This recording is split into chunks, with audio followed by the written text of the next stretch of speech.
Good morning, everyone. This is Dan O'Sullivan with your Bucks Island Area Fishing Report for Saturday, June the 7th.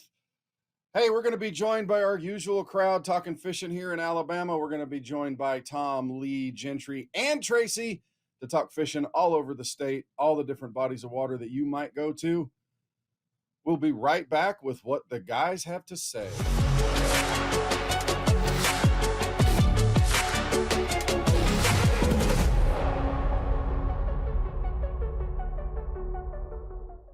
Hey, we're getting closer to Father's Day, and we are going to start talking about how to put some of them mama bass in the boat with Tracy Robinson, talking about everything fishing on Logan Martin and Lay Lake. Tracy, what's going on at Logan Martin right now?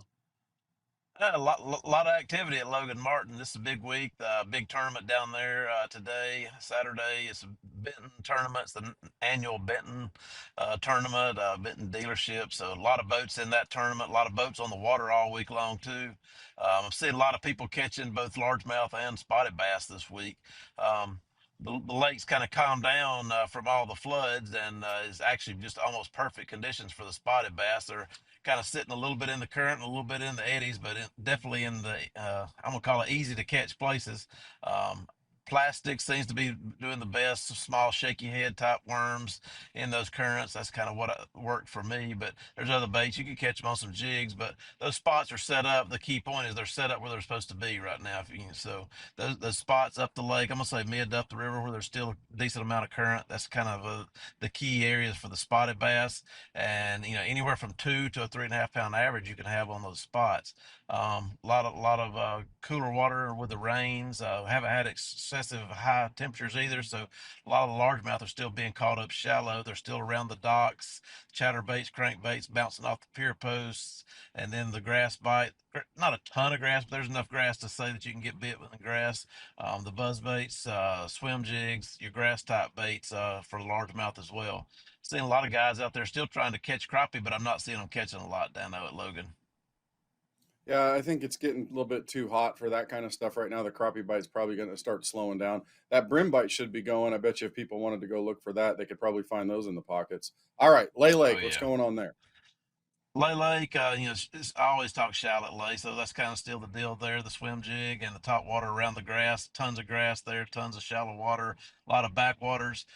This week, starting about Wednesday, huge mayfly hatch on lay, so there's lots and lots of mayflies on the banks there. And you're seeing the brim gobbling them up and staying around those brim, eating those mayflies has kind of been the key this week. So your chatterbaits are trying to replicate a brim, and your small crankbaits has really been something that's kind of picked up this week with the big mayfly hatch.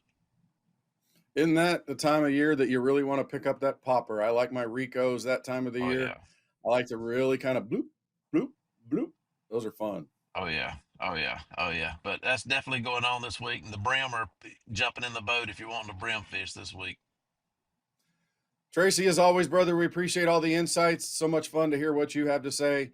Great work this week, and we'll talk to you again next. Hey, we got Gentry Gordy going to join us. We're going to talk a little fishing down there in Lower Alabama. Gentry, let's start at Lake Martin again. What's going on there? I know you've been looking for them green lights at night, haven't you?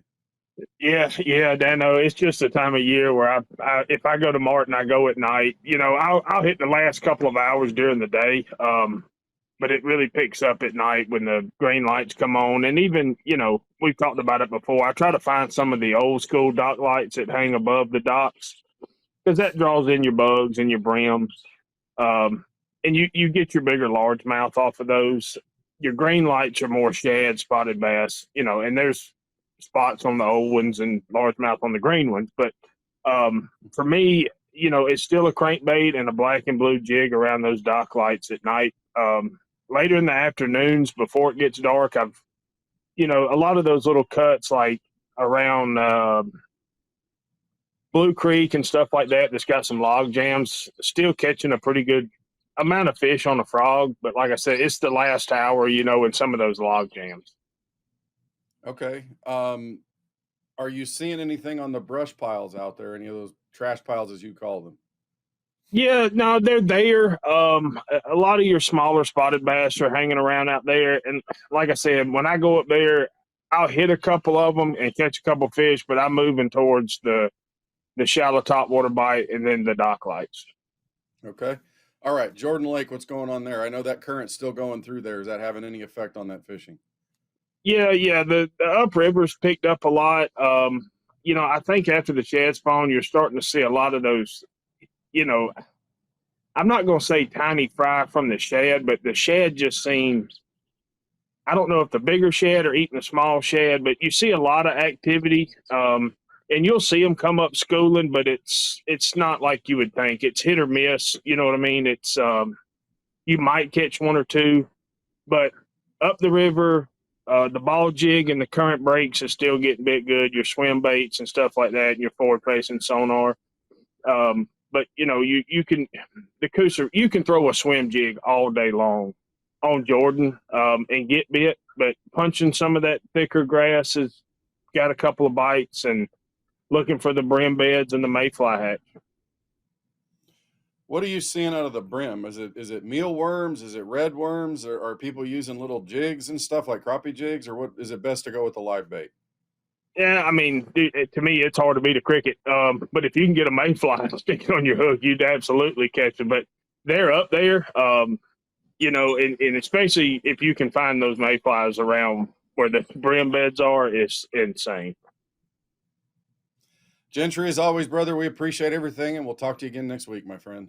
Hey, we've got our Tom Ott, our Guntersville expert, going to share a little bit of information about how you can put a few fish in your boat on the big lake, in the sky on top of that mountain. Tom, what's going on at Guntersville? Well, I tell you, Dano, the last I don't know 2 months I've sounded like a broken record, I suppose, but the fishing is still just very, very good on Guntersville. There's a lot of healthy fish out there, and it's kind of getting into that area, that time of the year where we start to see a little bit more schooling activity, things like that. So, it's a good time to get the kids out there and do, you can do a lot of different things. Jen and I pulled up on a spot the other day, and within 3 casts, I mean, she caught one on first cast, and it's never good luck, but within 3 casts, we had 3 fish. It was really it was just kind of an incredible little deal. But the way things are working right now, there's still a lot of bait out there. The shad spawn's really kind of waned off. I saw a few shad around some of the floating pieces of grass, but I mean, throw a treble hook around that, and you know what you're gonna catch. So, there's a lot of different ways to catch the fish. They're still up a little shallow. They're starting to really make that transition. The warmer the weather gets, the warmer the water gets, they're going to push out. But it's been an incredible frog bite here lately, and a lot of that's just been in the backwater areas. Where you see a lot of the milfoil, which we've had a resurgence of the milfoil in Guntersville this year, and I'm sure a lot of people have noticed that. The eelgrass kind of letting go a little bit, a lot more hydrilla, a lot more milfoil. But in those shallower pockets, that milfoil is already starting to churn and kind of cheese up a little bit, and fish are just swimming around and eating a frog. So, that's something else you can go try. But there's a tremendous number of ways to catch fish. A deep crankbait, even like we talked last week, a Nico rig or something, a Ned rig, something a little different on those ledges, just to show the fish something slightly different. But the fish are just everywhere. It's really super healthy. It's probably the most healthy I've seen the lake as far as just a lot of fish. From little fingerlings all the way up to your pretty, your 7-8 pounders even. Yeah, I know. It's the time of the year when there's a lot of activity, a lot of things happening, a lot of current, a lot of different spaces you can catch. I know the crappie are probably slow, but the brim are up there, correct? Absolutely. I have a picture from last week with there's probably 100 brim beds. Uh, you know, Not saying that there won't be any bass around those either, but those are good areas to target. But absolutely, the brimmer bedding, they're still, you can catch them anywhere between 5 to 7 foot, all the way up to a foot. I mean, they're just all over the place. So you get around your boat docks and things like that, you're going to see a lot of brim just swimming around close to the surface. That's always a good place to catch a bass, catch a brim, and just have a good time for sure. Tom, as always, brother, we appreciate everything. We will talk to you again next week, my friend. Hey, we're joined by Lee Pitts, going to talk a little bit of Weiss Lake and Neely Henry fishing. Lee, let's start at Neely Henry since we seem to kind of shortchange that one quite frequently. What's going on the river? Neely's looking pretty good right now. It's got a multiple of things working. It's that time of year where some of these fish are in transition. They're starting to move out a little bit. Still got some of the late spawners that are in there tight. Been a real good topwater bite. A buzz bait. A frog's doing real well around that grass, and it's just one of those things. A lot of people that they'll hit that grass, but you got to remember it's a timing deal. Just because you're throwing a bait up in there, some of these fish, they roll in and out of that grass. So I try to stay with it even on into once the sun gets up. They got enough shade and enough places that they can lay in that shallow water and still ambush and prey. So a lot of people, I think they give up on that top water and that frog bite, some of that swim jig bite a little too early. So it's one of those things that Neely right now, you've got a good swim jig bite. You got a good spinnerbait bite and some frogs, hollow body and some of those, rivets and things like that. So hanging there with it just a little bit longer, I think a lot of people give up on it too quick. Yeah, and the bottom line is that if you're largemouth fishing, if the brim are up, you're going to be able to find some, correct? Exactly, and that's what they're doing now. This weekend we had a real good mayfly hatch, and these fish, the brim are up there smacking, and they're eating.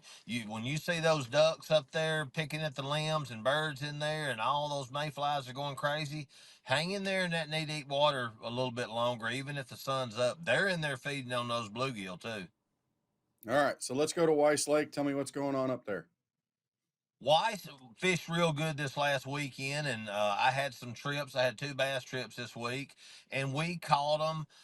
You've gotta kind of get through a lot of small fish. When I say small, you're 12, 13, 14 inch fish. We had a real good tournament last Saturday. I know the top 6 guys that we all stayed in that shallow water all day, and 22 pounds won it. That's Wow. a big stringer at Weiss, and it took all the top 6 guys, first through 6, everybody stayed knee deep all day. So it's one of those things. The spinnerbait bite, we had some wind, a little bit of stained water. So I think a lot of guys counted on that spinnerbait a little more. The top water bite wasn't as good. It kind of played out a little bit early, but staying in that around some wood cover, shallow docks, anywhere you had a little bit of trash in that 2-3 feet of water, it was a good bite. Everybody I talked to caught fish. It wasn't like 3 or 4 people caught them and then it kind of bled out. Everybody caught fish on this, and we had about a 55, 60 boat tournament. And everybody I talked to after it was over, hey, we couldn't get our good bite, but we caught 30 fish today. So, and it was a multiple of things: swim jig, buzz bait, spinner bait, and even a little bit of pitching. Pitching a jig up there on that wood cover. So Weiss has been pretty good. The Coosa right now, we're fishing good. Uh, Come on out and see us, man. Hey, the fish are happy. Everybody's happy. Let's go fishing. Yeah, and the brim are up so you can catch those too on kind of mealworms and crickets and everything. Lee, thanks for everything, brother. We'll talk to you again next week. Well, that wraps up our Bucks Island area fishing report for Saturday, June the 7th. Hey, folks, July 4th is coming right around the corner. We know some of you were looking forward to getting out there on the water with your family. Bring your boat to us to help us make sure that it's running great. Go see Misty and everybody in the service department. If you like to do the work yourself, go see Pat and everybody in the parts department. And of course, if you're looking for that boat that you've just the dream, the way to get the family out, spend some time and be out there for fireworks on the water, go see Katie, Patrick, and Melissa in the sales department. And of course, don't forget that tackle store upstairs. We got sunglasses, we got apparel, and we got all the stuff you might need to put a few fish in the boat. See Colin and Jamie upstairs for more information. But you are the most important part of Bucks Island, our favorite part of being in business. We are here for you, and we appreciate everything that you do, supporting our business and being a part of it. Thanks for the week. We'll talk to you again next one.